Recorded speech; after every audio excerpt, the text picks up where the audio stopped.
Hello. Um, just checking to see that this is working.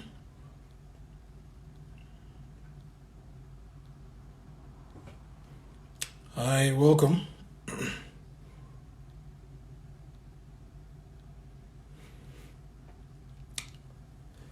Thanks for joining, guys. I hope you can hear me.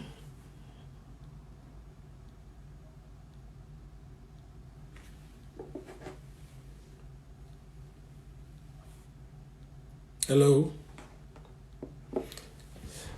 Hi, Lolade. Thanks for joining. I'm hoping you can hear me, right? Yes. Excellent. Good.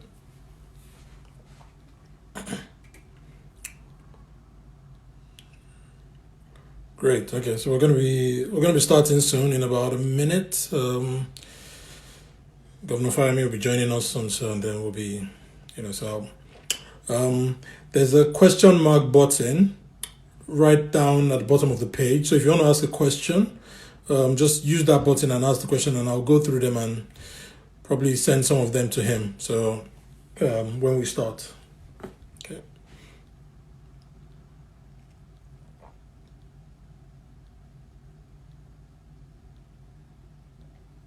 excellent, thank you. Okay, so I'm just gonna wait for Governor Fayemi to join now.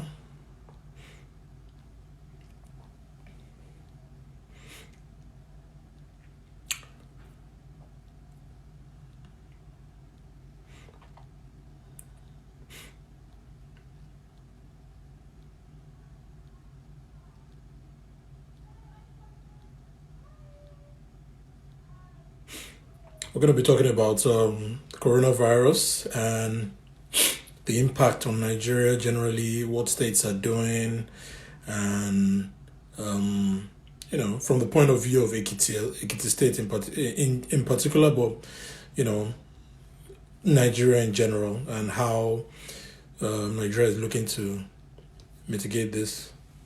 Okay, go here.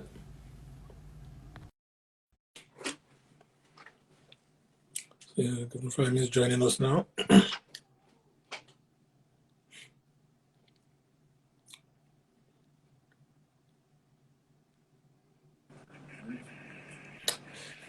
Governor, good afternoon. Hello, good afternoon.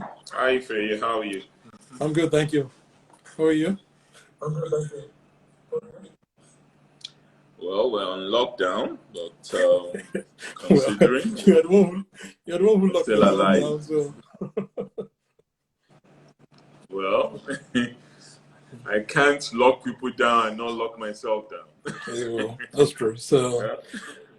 yeah, it's a strange time everywhere, and I guess in this particular scenario, Nigeria is not unique. So, I mean, I've been at home for this is my sixth week working at home now, and in fact, I went to put on the shirts, and I haven't done this in like God knows how many weeks. So yes, it's a strange time everywhere. Everyone is this unprecedented challenge we're facing that seemingly came out of nowhere, and I think part of the reason for this conversation is to get your own viewpoint from the point of view of Ekiti State in particular and Nigeria in general, and also because you wear two hats as the governor of Ekiti State and the chairman of the Nigerian Governors Forum. And your state has been quite active in trying to use prevention as your best line of attack or line of defense against the virus. So, I think I want to start. My first question would be around from what we've seen here, from what I've seen. I've been following the stories quite.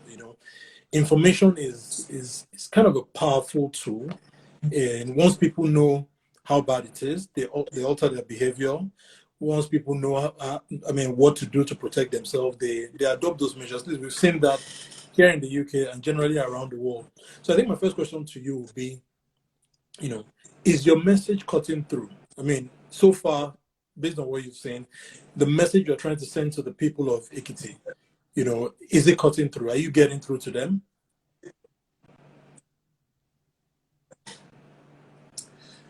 Well, I would like to think. Well, first of all, thank you Feyi and your team in EIE for this.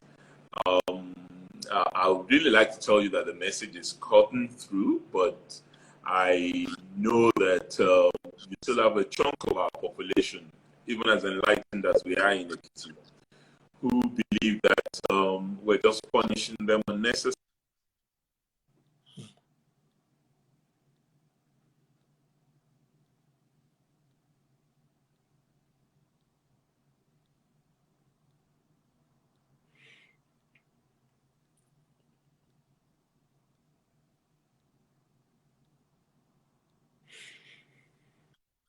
I believe that with the incident of our third patient who managed to get in through from Lagos to Ekiti and ended up in a private hospital, I think there's a renewed consciousness on the part of our people that this is not a joke.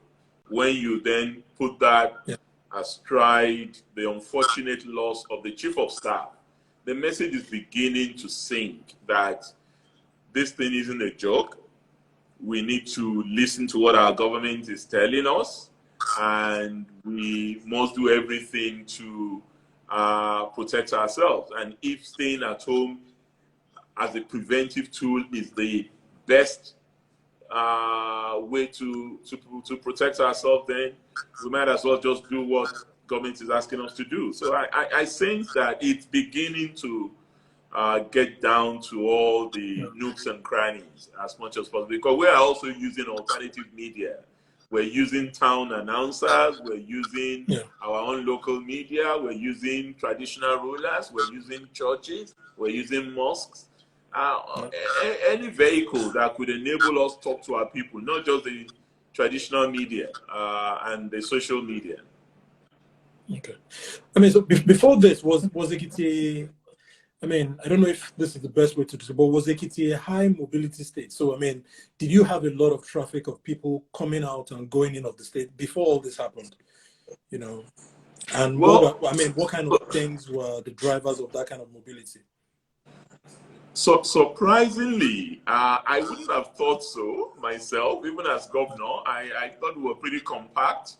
We're landlocked. We stay pretty much in our own neck of the wood. But we've been doing some work lately, and the data that we have mined, particularly from the communications industry, is telling us otherwise. That it is actually one of the most mobile set of people in the country. Our people travel a lot, and their phones are amongst the widest roaming across the world. So there you have it. I wouldn't have thought so myself that we travel that much, but don't forget that we're pretty relatively well educated than most parts, and education also promotes mobility and migration.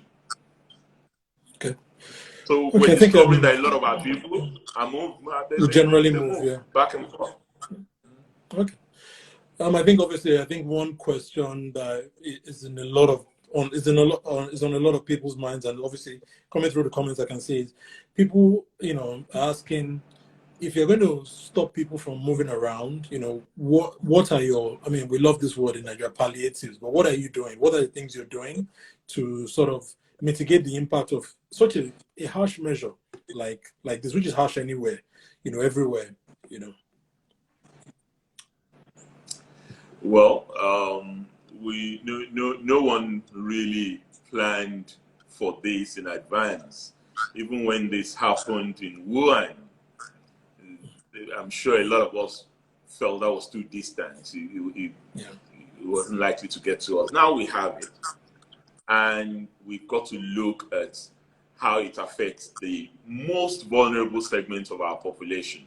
And what we did, we were on this earlier than many states. We set up our task force on the 2nd of March in Ekiti, and we locked down the state by the 20th of March. We were the first in the country to say officials that are on level 12 and below should just stay and work from home. Only our senior officials should be in office, and we continue to pay salaries to them as of when due. In addition to that, we've shut our schools, and since we shut the schools, we've been running our school on air program, both for secondary and primary schools. We've also done a consistent round of what you call palliatives. And basically, we make food available on the basis of the poverty data we have in our state. Those are on our social register.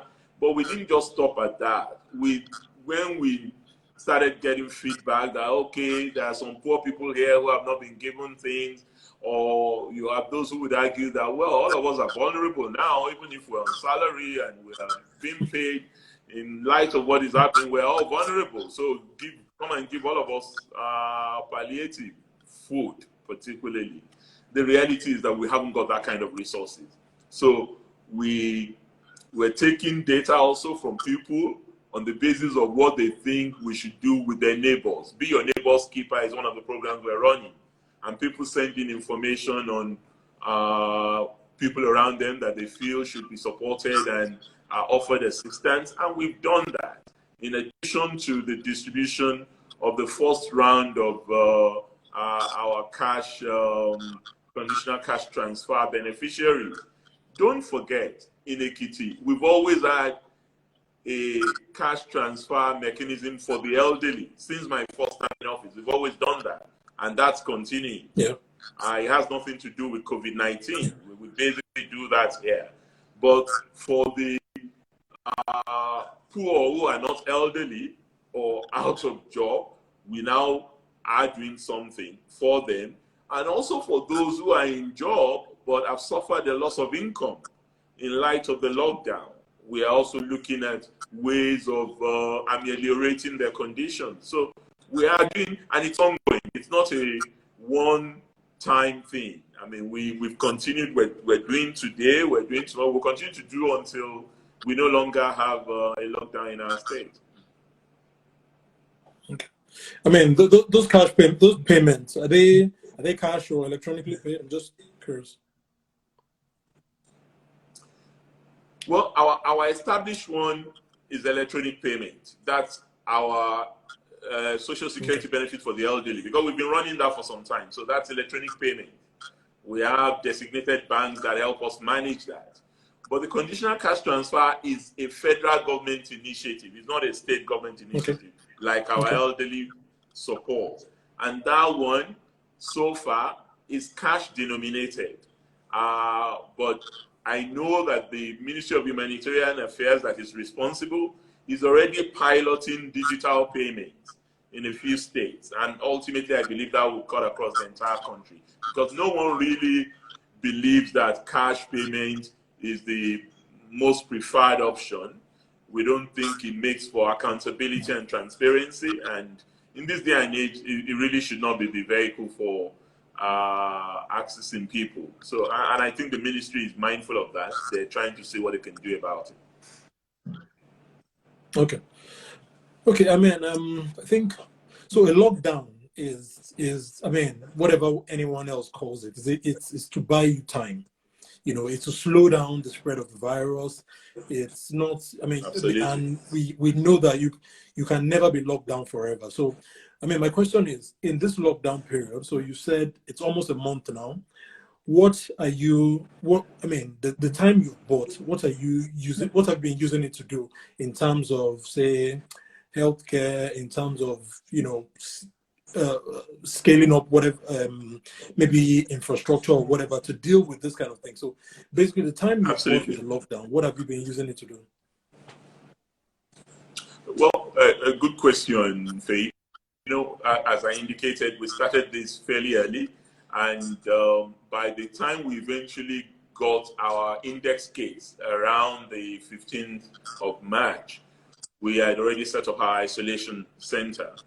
We had bought a few things. We have 2 ventilators. We have the PPE. We've had all all the things that we needed at the time, not in expensive quantity, but we had enough to manage any emergencies. But we've since gone beyond that.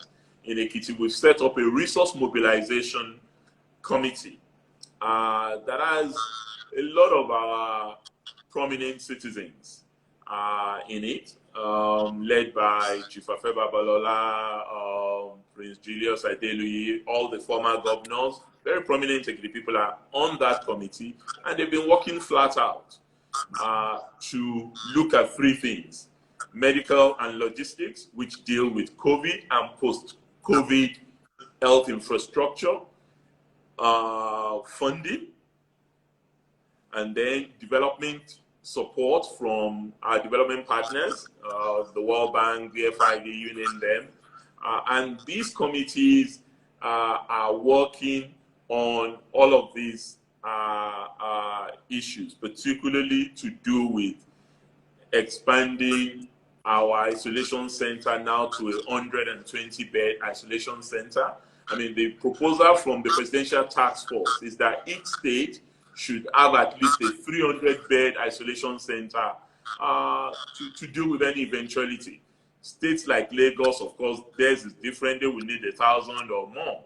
But for us in Ekiti, where we're relatively small, we're looking at putting in place a 300-bed isolation center, ultimately in the 3 senatorial districts that we have in the state. But we're also looking at putting a test center, a molecular laboratory in the state, because that is the major challenge.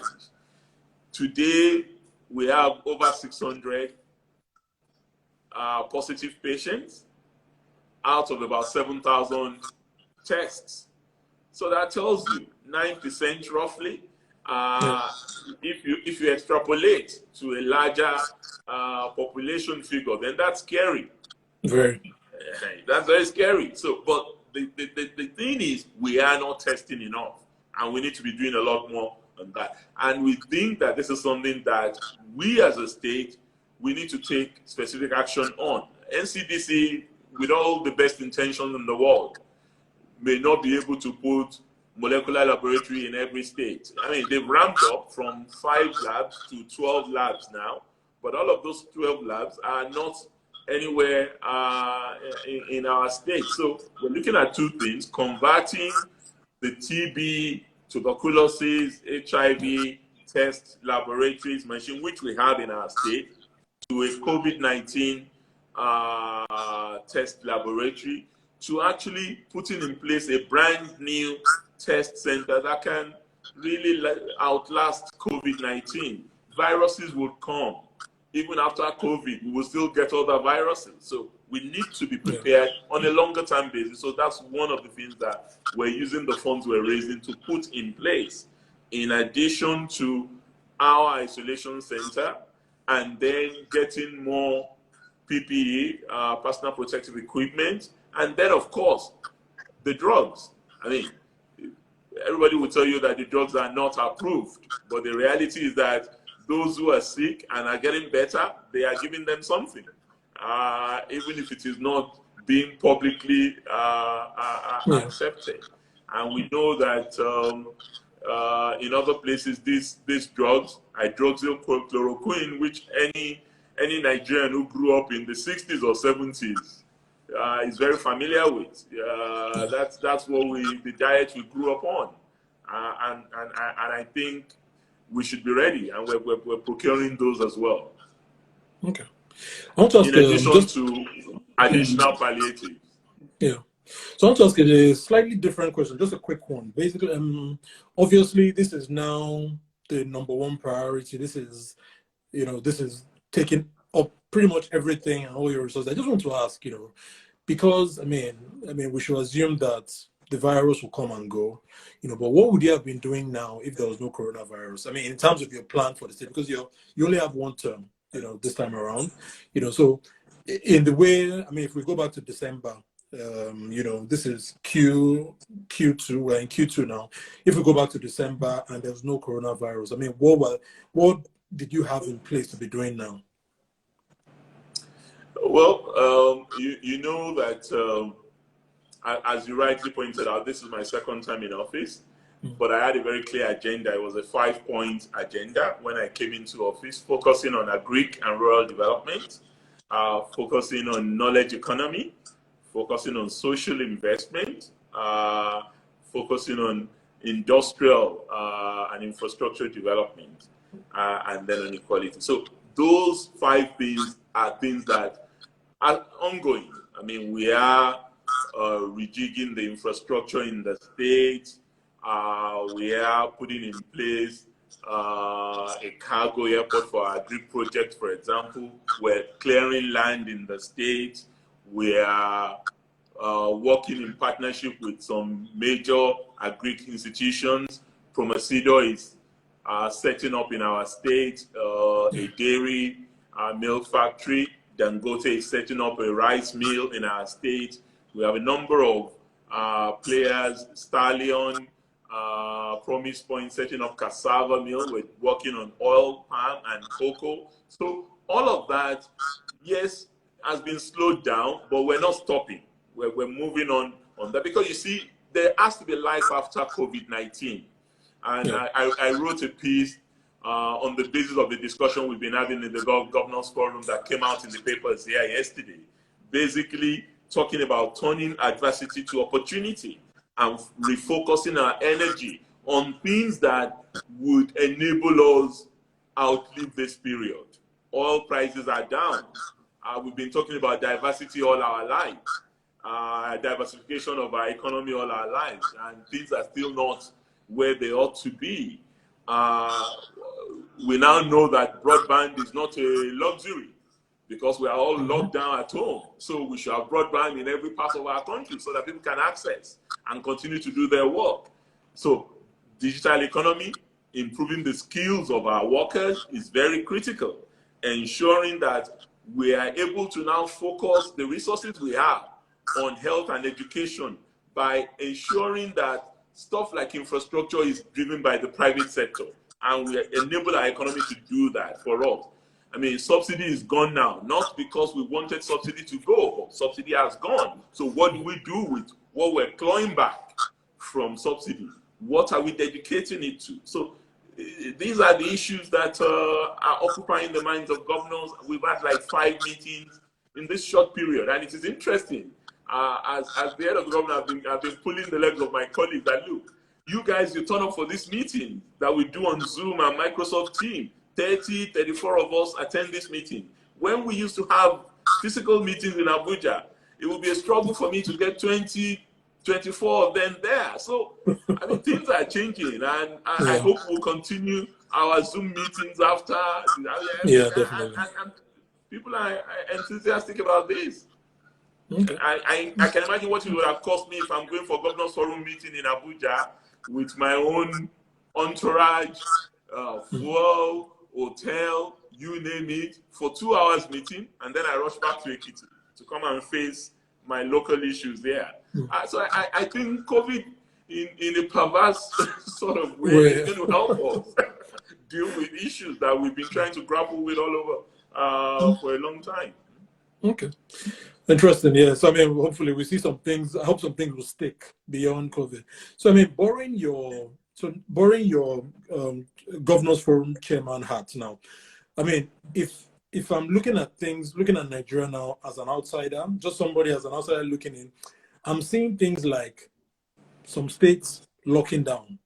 I'm seeing some states declaring, like, I saw a state where the governor was saying something like, we don't want anything within our shores, quote unquote.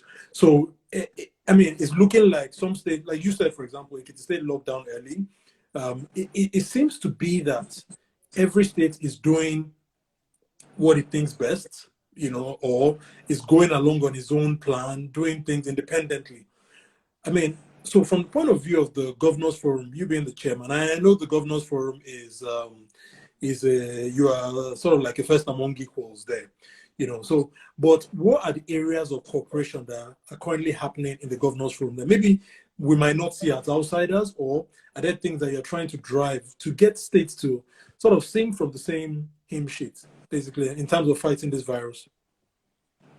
Actually, there's a lot that is happening. I'm sure you would have noticed just a couple of days ago that my colleagues in the Southwest, who are also members of the Governors Forum, we met and took some specific decisions on the back of the general discussions we've had at the Nigerian Governors Forum. And we decided to lock down, to shut our borders all the way from Lagos to Ekiti State because we need to be able to prevent people moving indiscriminately from one state to another.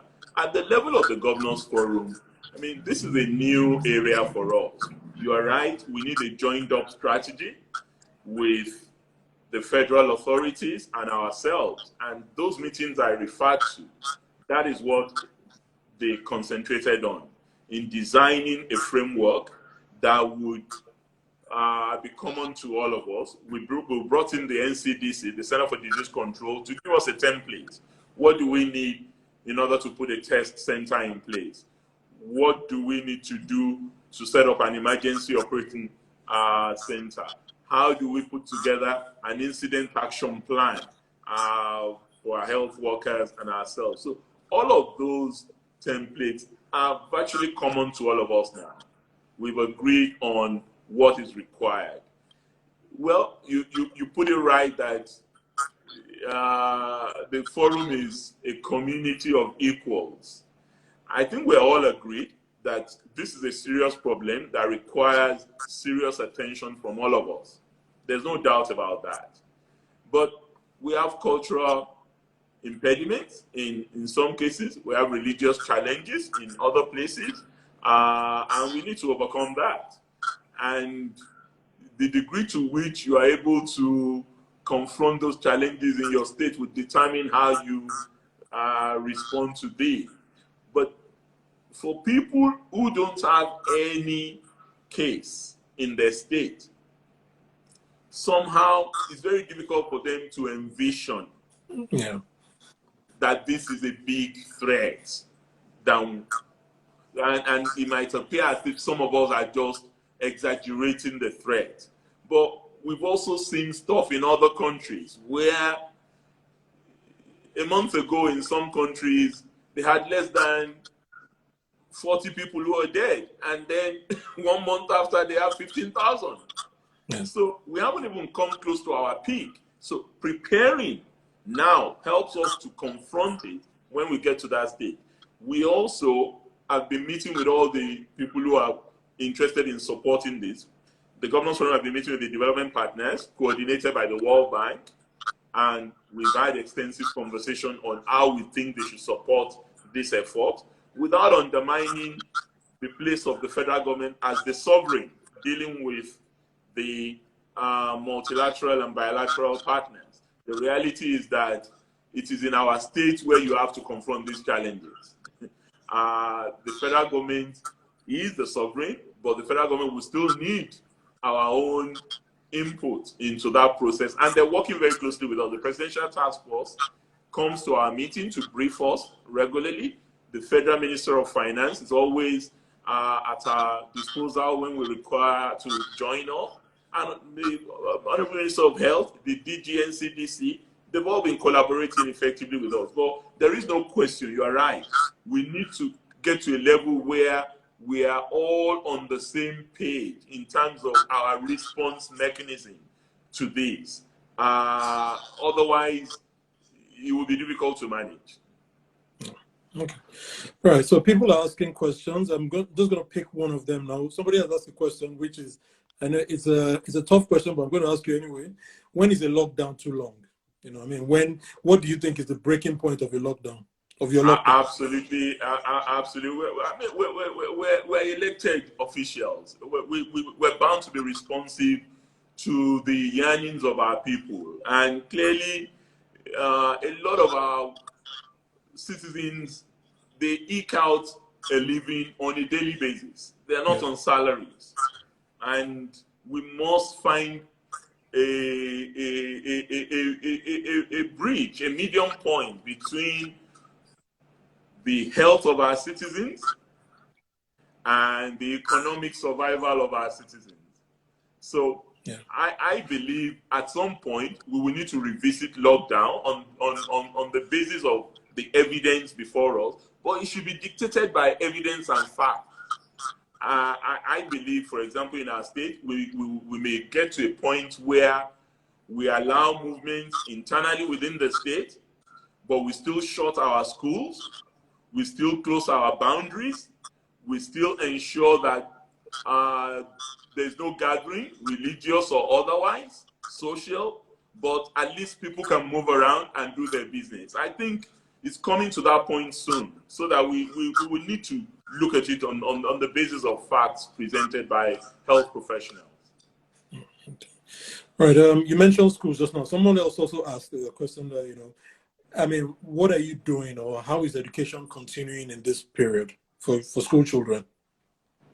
Well, I just mentioned, unfortunately, we don't have broadband access. Yeah. The way I was reading was it your tweet or your article about your son when you tried to get into into his room and he was busy on the computer. Yeah. Which parent is that? Very funny, but that's the nature of the society where you are in. We're not there yet. So in our own case, we're focusing our energy on reaching them via the radio. So we have our school on air program in Ekiti. And it's interesting that others have replicated that in other states. Many other states are doing what we're doing with our school on air program, which basically focuses on the core subjects in the basic schools and then in the secondary school. Okay. So, I mean, another question.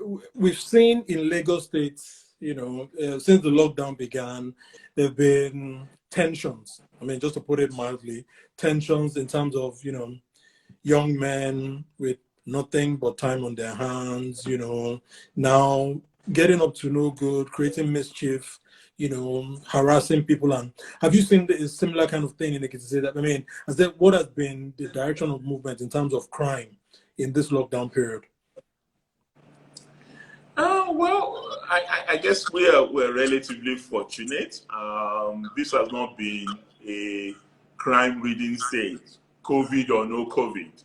And I do not think, from the evidence available to me from our security agencies, that there's been any steep rise in criminal activities in the state. However, I think it is important to state that if people are cooped up home, one thing that appears to have been on the rise in Ekiti, and I should say that because it's of concern to me, and it's something we've been grappling with since ever since I came into office, there appears to be a rise in domestic violence.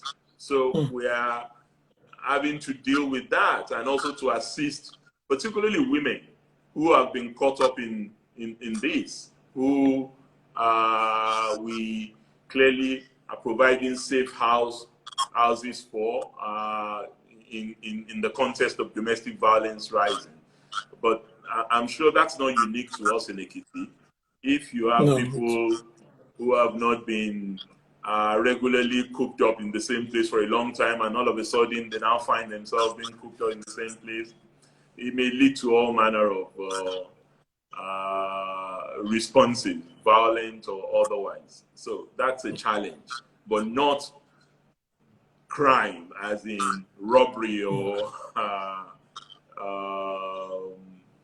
theft in the state. Yeah.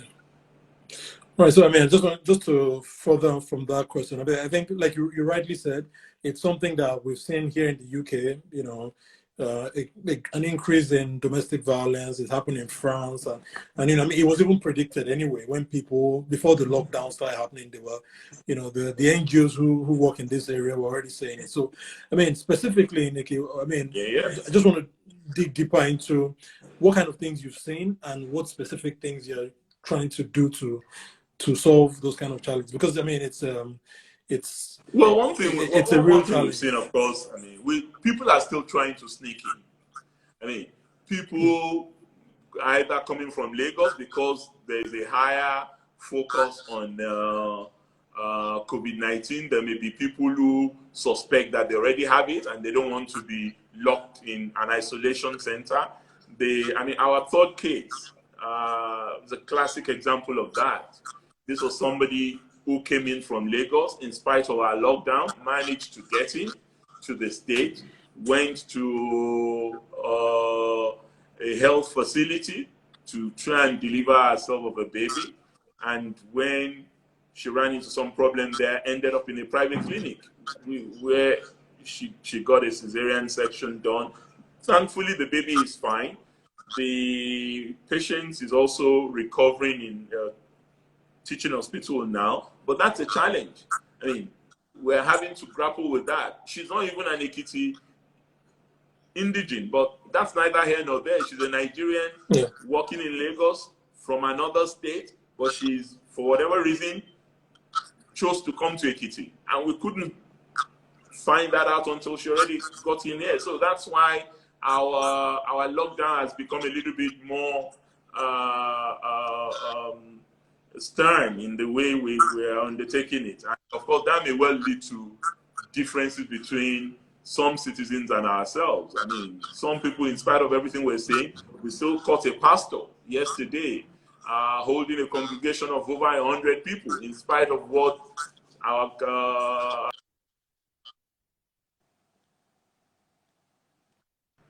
difficult to hold people down in a democracy. They don't understand that we all have to give of our freedom in order to ensure that all of us are safe. Right. Okay. So someone just asked a question about contact tracing. So, what kind of contact tracing are you doing? I mean, how many people? For example, this lady, I read the release. I mean, obviously she was smuggled in. She went to a couple of hospitals. So, and then I mean that presents contact tracing challenges. So, how are you doing your contact tracing? I mean, how are you using civil servants, and then how many people are you looking at generally at the moment now? Well, in this particular case, our team is very well trained. In fact, we were commended by the Center for Disease Control of being very well prepared ahead of all these issues in Ekiti.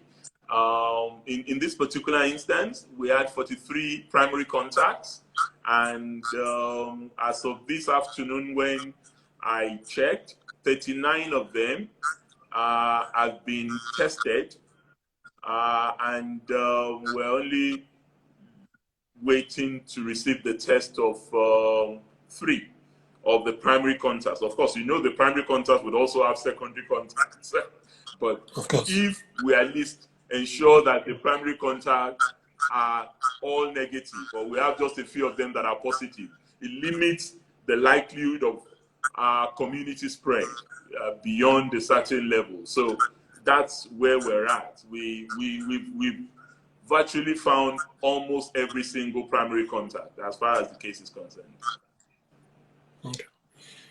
Okay. I mean, generally, so just dragging things a bit to the general economy now.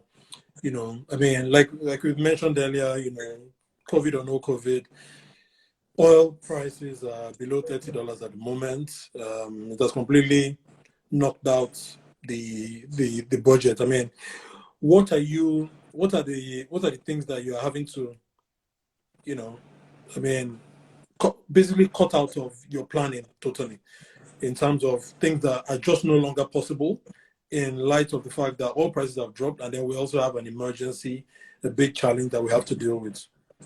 Absolutely. I mean, the cost of governance in and of itself has to be the first casualty as far as something like this is concerned. The priority for us is to maintain personnel costs, because people are already threatened by all of these issues, and the best way we can deal with that is to ensure that we keep paying salaries for the salaried workers, especially in a state like Ekiti. This is not a private sector rich state. We are what you would call a civil service state that is transitioning into a broader economy. So that's one. It then means that our capital expenditure, particularly of infrastructure that we consider not to be a very, very critical infrastructure, we have to drop those. We also have to drop recurrent expenditure that is not regenerative. For example, training costs, travel costs, and stuff like that. We have to ensure that we cut that out. We're in the middle of budget review in all our states now. All the 36 states are doing a similar thing on the budget, but the reality is that whatever estimation we had as of December 2019, when budgets were being put together in the states, all of that is gone now. It's thrown out of the window, and at the very least, our budgets would be reviewed 40% down in some cases, unless we can then find alternative sources of supporting the budget estimates we have. And we're talking to some of the multilateral and bilateral supporters on those. Okay, so I want to put you on the spot now as so we know the challenges we have with ordinary Nigerians, so poor Nigerians, for example. Like we mentioned at the beginning, that the message is not cutting through. People don't seem to understand, and then they just see it as an attack on their lifestyle. So we might say that maybe poorer Nigerians sort of have an excuse to, where we see some reckless behavior, not excusing it, but we can sort of understand why they behave in certain ways and are not listening to instruction. But, so I want to put you on the spot now as a member of the Nigerian elite, and I'll maybe take you on as the spokesman of the Nigerian elite. A lot of people will say that the Nigerian elite spokesman of the Nigerian elite. Yeah, well, there'll be a lot of people who say the Nigerian elite have not behaved in an exemplary way. They are not leading by example. What is the problem? Why are some, not all, some of our elite men, why are they behaving in certain ways whereby generally putting themselves in danger, putting the public in danger, and not behaving in a way that can help ordinary people to emulate them, if you like? So we've seen different people just keep going around as if nothing is happening. We saw the funeral of the chief of staff over the weekend, and just generally the way that funeral setting was conducted in a way you would imagine that there were a lot of people there who should have sort of known better, but we had a huge crowd there. A lot of people were mingling closely, and in this kind of situation, if something were to happen, if there was supposed to be if there was one infected person there, in 4 weeks' time, it's not unlikely that we'll start hearing of cases that came out of that place. So what is the challenge with the Nigerian elite? Why are they not leading by example in this?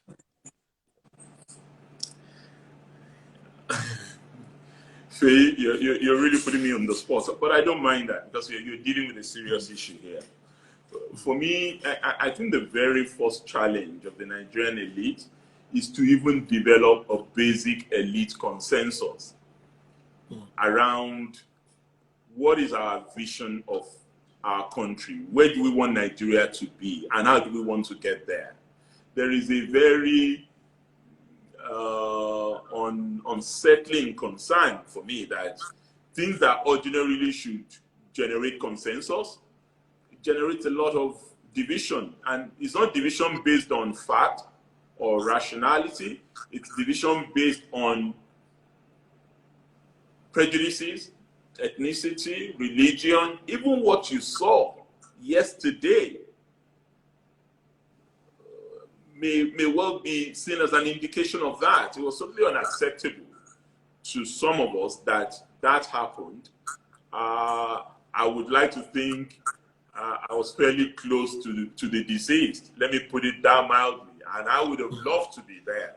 But I wasn't there because by the middle of the night when we were discussing the funeral, I there was a consensus that this really ought to have been for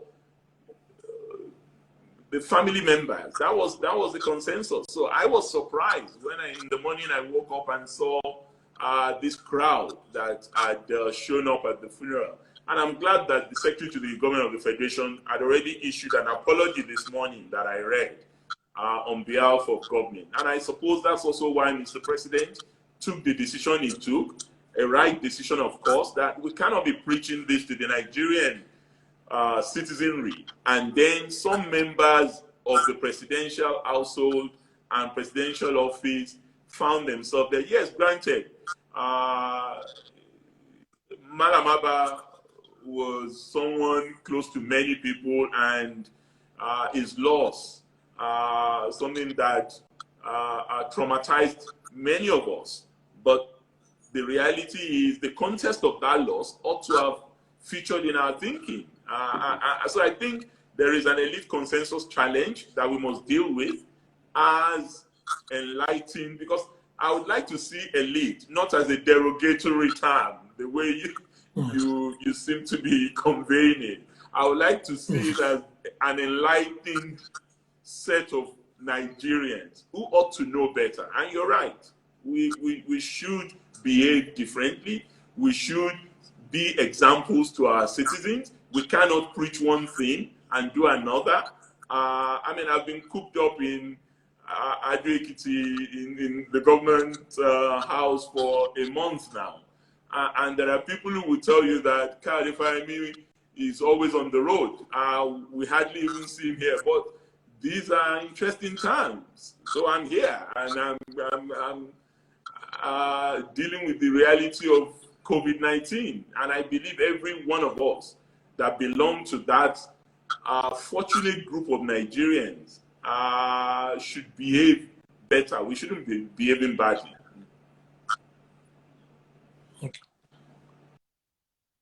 Okay. So we have a couple of hundred people. I see that one of your people wants me to clear misconceptions about. I said I saw one question. Somebody is saying that I should clear misconceptions about COS. I don't know what the person meant by that. What misconceptions? Yeah, maybe the person who asked that can maybe ask again in terms of what kind of misconceptions you were talking. But anyway, I was going to ask a question. So we have like a number of people watching now, and if you were, I want you to sort of like a hypothetical. So use fear to try and get people to take this serious and to, if possible, change behavior.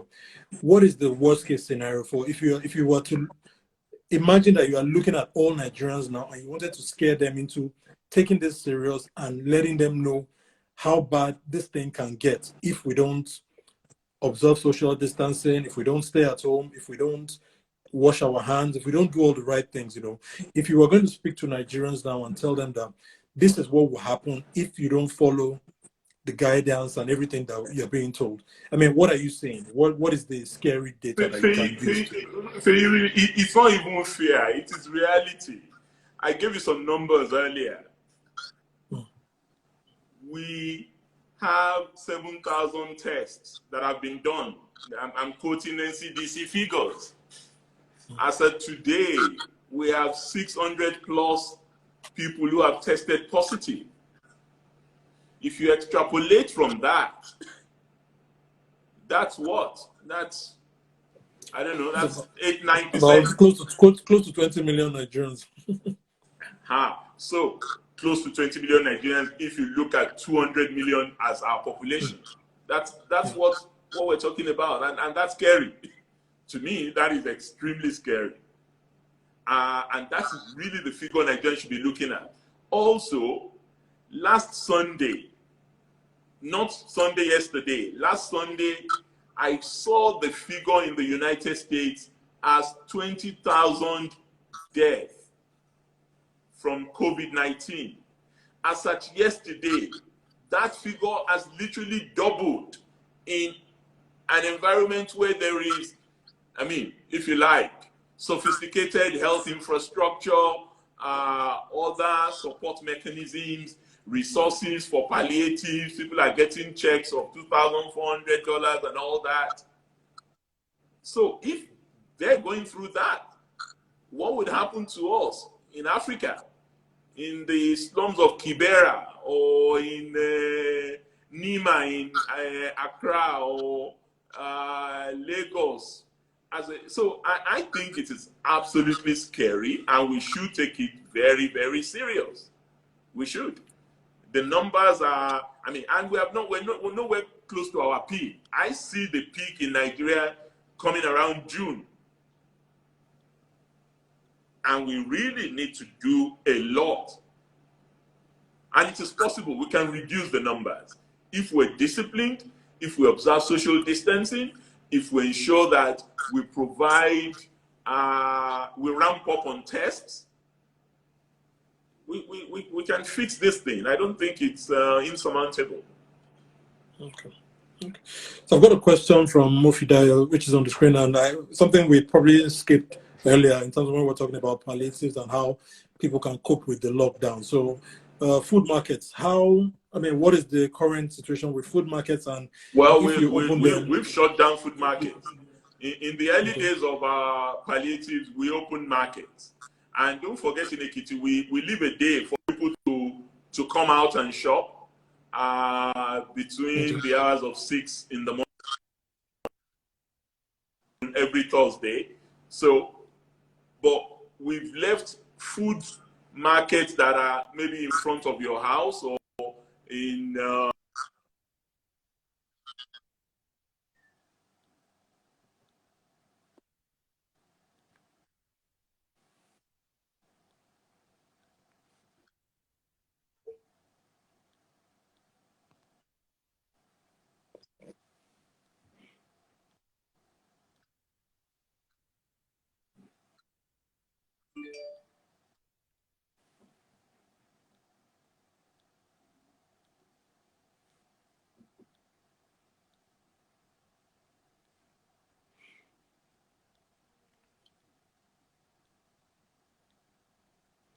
sorry, I think the governor's internet is connecting, so hopefully he'll be back soon. But go away. Sorry, I think we've lost Governor Fayemi, unfortunately. I'll see if he'll reconnect.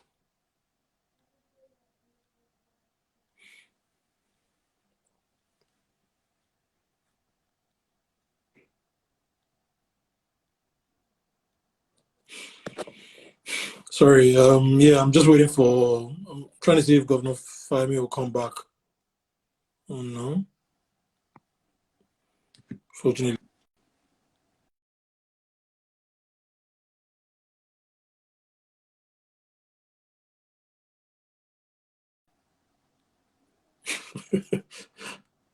Tell you a joke.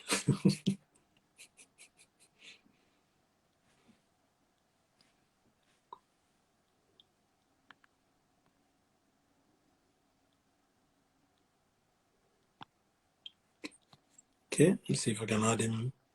Yeah, it's trying to connect him, reconnect him.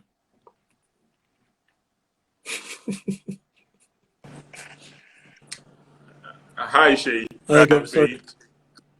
Yeah. Yeah. Okay. Can you hear me now? Yeah. I can hear you. Okay. All right. Sorry. Yeah. I think internet challenges. So you were talking about your markets, the food markets. Yes. So we basically banned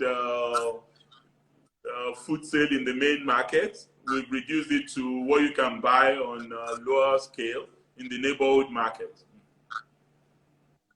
Okay. Okay. There's another question someone has. I think it's about testing, but I want to link it to something we said earlier. So you mentioned about your molecular lab and the NCDC test in general. I think NCDC is now trying to bring in the private sector, which is one thing I think you've been trying to push them to do. So, I mean, what would be the capacity of the states for testing if when that comes? I don't know how long your molecular lab will be, but I think there's also a strategy of reconfiguring some gen export machines that were used for tuberculosis, I believe. Yes, conversion I believe from Ekiti State has TB. some of those machines. Yes, to convert them from tuberculosis Yeah, we to do. COVID-19. So, Yeah. what will be your capacity in that area? I mean, how many tests would you be able to do? Well, at least if we're in a position to at least do like 100 tests a day, that's something that would be significant for us, because altogether, since all this started, we haven't even tested 100 Ekiti people for COVID. Believe it or not, we have not tested 100 people.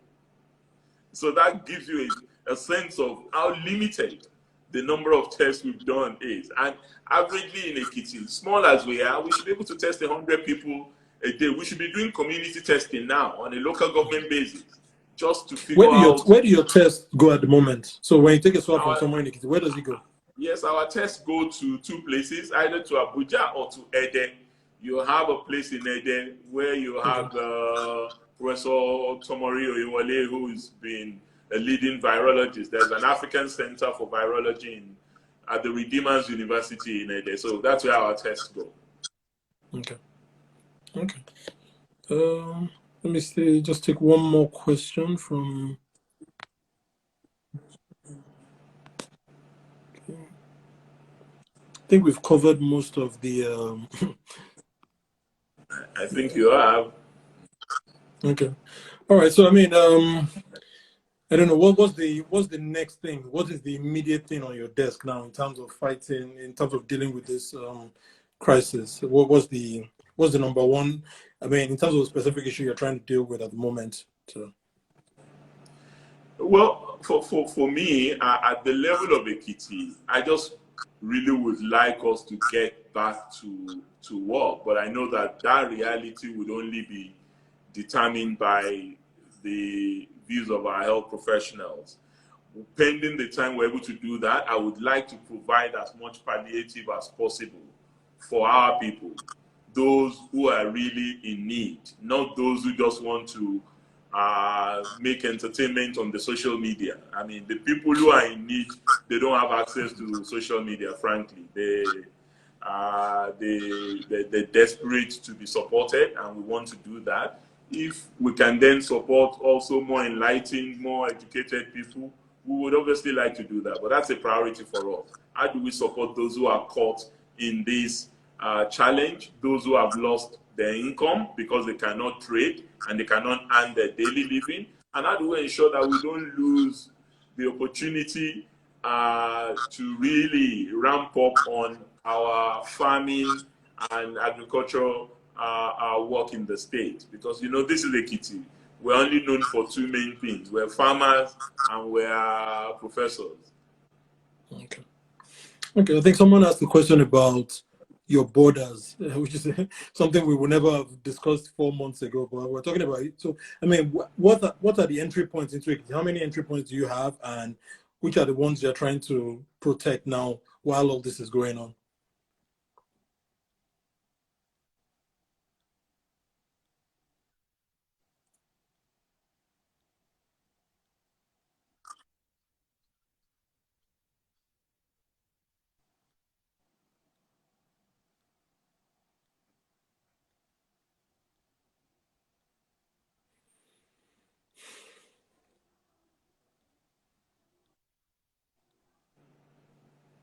But those are 4 official boundaries.